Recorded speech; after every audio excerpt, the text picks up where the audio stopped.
Hello, my name is PRITHIKA203122941 and today I will be presenting on the master architect of Sri Lanka himself, Geoffrey Bawa, the pioneer of tropical modernism. I'd like to start this presentation by reading a quote by Geoffrey Bawa. Rational building gives presence to both function and form, admits beauty and pleasure as well as purpose. These are my basic thoughts. Thoughts on details. The proportion of rooms, doors, and windows. The heights, the sweeps, the pitches of roofs, where one looks from a room at what, and through what, at what is to be seen. How open or closed a view from a room should be. Geoffrey Bawa was one of the most important and influential Asian architects of the 20th century. His oeuvre includes hotels, houses, schools, universities, factories, offices, numerous public buildings, as well as the new Sri Lankan parliament. Bawa came to architecture late, only qualifying at the age of 38 in 1957, but soon established himself as Sri Lanka's most prolific and inventive architect. Bawa's work is characterized by sensitivity to sight and context, and his designs break the barriers between inside and outside. Between buildings and landscape, he characteristically links a complex of series of spaces, rooms, courtyards, loggias, verandas, with distant vistas in a single composition. His work is instinctively rather than self-consciously sustainable. One of Sri Lanka's most celebrated architects, Geoffrey Bawa, died in 2003 and was cremated on the cinnamon hill of his magical garden at Lunuganga. In 2001, Bawa received the Special Chairman's Award in the eighth cycle of the Aga Khan Award for Architecture. He was only the third architect to be so honored since the award's inception. Geoffrey Bawa's works are mostly found in Sri Lanka, but he also created works in India, Indonesia, Mauritius, Japan, Fiji, and Singapore. Houses, hotels, schools, clubs, offices, and government structures, as well as the Sri Lankan Parliament building, are among his works. His work continues to have a significant impact in the region. In 1959, Danish architect Ulrik Plesner joined his firm, and the pair's distinct style was developed into what is now known as tropical modernism. Bawa was influenced by colonial and traditional Ceylonese architecture, but rejected both the idea of regionalism and the imposition of preconceived forms into a site. He is at one with the land, inside and outside blend seamlessly, and it is designed for the maximum pleasure of its inhabitants. Bawa's work was influenced by a growing interest in the traditional architecture and building materials of Sri Lanka. His designs were a blend of both modern and traditional, of east and west, of formal and picturesque. Plesner departed from the island in 1967. In 1960, Bawa was elected as an associate of the Sri Lanka Institute of Architects, a subsequent close collaboration with a group of like-minded artists and designers, including Ina De Silva, Barbara Sansoni, and Lucky Senanayake, resulted in a new understanding of indigenous materials and crafts, resulting in a post-colonial revival of culture. His design philosophy. Geoffrey Bawa's architecture is a tough-to-define sensory experience. He once said, "Buildings absorb meanings from the environment and evolve meanings through use." A structure is born from a respect for the location and an understanding of the client's objectives. Movement, spatial manipulation, view framing, material selection and placement, and light play make up the remainder. Geoffrey Bawa is widely regarded as one of Asia's most important and well-known 20th-century architects. Private mansions, hotels, schools, universities, factories, and offices, as well as governmental structures such as the new Sri Lankan Parliament, were among the projects he worked on. His work used to be more organically sustainable than consciously sustainable. His career timeline. In 1948, he created the Lunuganga Garden, GB's country estate Lunuganga. 1958, he did the classrooms for Saint Thomas Prep, Gale Road. In 1959, he did the house and surgery for Dr. Ash De Silva, Elliot Road. In 1960, he did the estate bungalow in Strathspey Estate. In 1960, he did the offices for Automobile Association. In 1960 also, he did the GB's own townhouse, which is his own townhouse. In 1961, he did the Bartholomew's House. Apart from that, he also did the Nazareth Chapel for Good Shepherd Convent, flats for Mrs. A. F. Vijayamanna, and house for Christ and Carmel Raphael.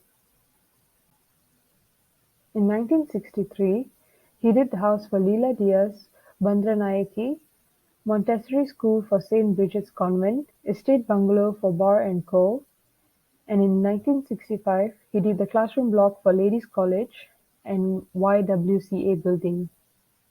In 1966 he did the Steel Corporation offices and staff housing. 1967 he did the house for Peter Kuhneman, Bentota Resort, Bentota Beach Hotel, and the Serendip Hotel. In 1969 he did the public library opposite the main temple of Kalutara and the office development opposite the bus station in Matara. 1971 4-row houses of F. C. Disaram. In house for Stanley Disaram. 72 house for conversing for Mr.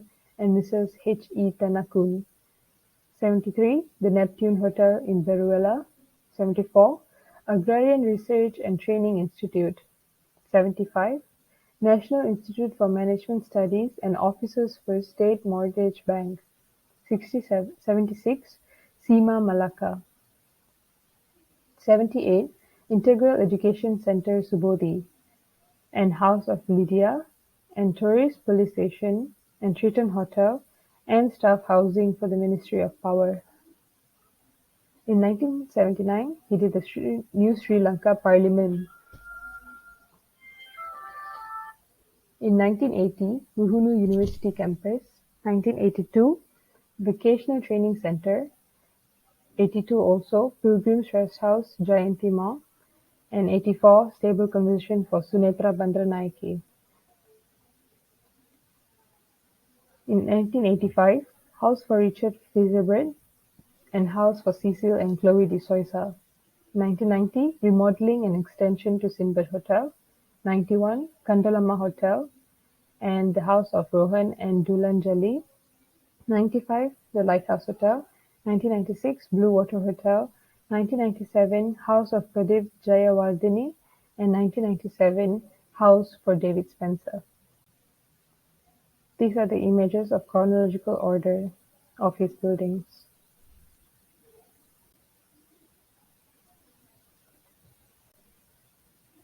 Five works by Geoffrey Bawa that interest me. Geoffrey Bawa's Townhouse, the Jayakodi House, the Ratna Sivaratnam House, the Sunitra Bandranayake House, and the Jayawardene House. Geoffrey Bawa's Townhouse. The Geoffrey Bawa Mansion is a unique architectural masterpiece that also exhibits paintings and antiques from the late architect's collection.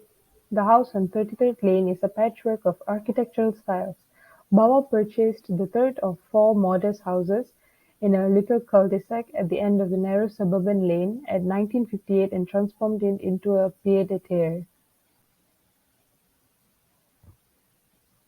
The Jayakodi home is located around 500 meters south of Colombo's Beara Lake.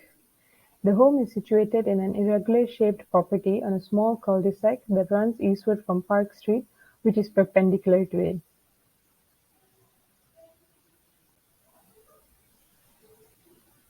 The Ratna Sivaratnam House.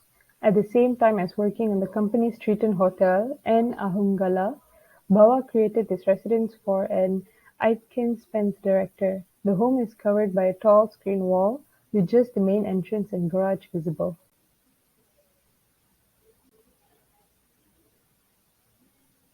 The Sunetra Bandranayake House was originally Varawa of Horagara, the home of Sunetra Bandranaike's great-grandfather, Gate Mudaraya, Don Christopher Henriquez Diaz, Abi Rico Majayati, Lake Sinavella Tun Bandranayake. In the 1980s, the dilapidated stables were renovated by Geoffrey Bawa and rebuilt into the homes of Sunitra Bandaranaike and her then-husband Udaya Nayankara.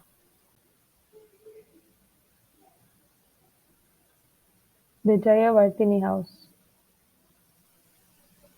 The Pradeep Jayawartini residence changed into commissioned through the grandson of beyond Sri Lankan President J.R.R. Jayawardene in 1997. A hearth blaze has destroyed the authentic bungalow a decade earlier, and the own circle of relatives favored a brand new shared retreat on the equal location.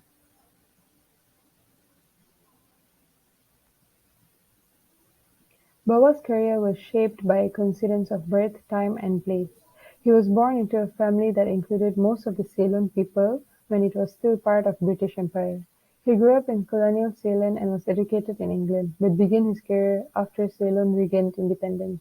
This background gave him a broader perspective and allowed him to act as a bridge during the transition. It also gave him a chameleon gift to everyone. He could pretend to be Asian or European, depending on the situation.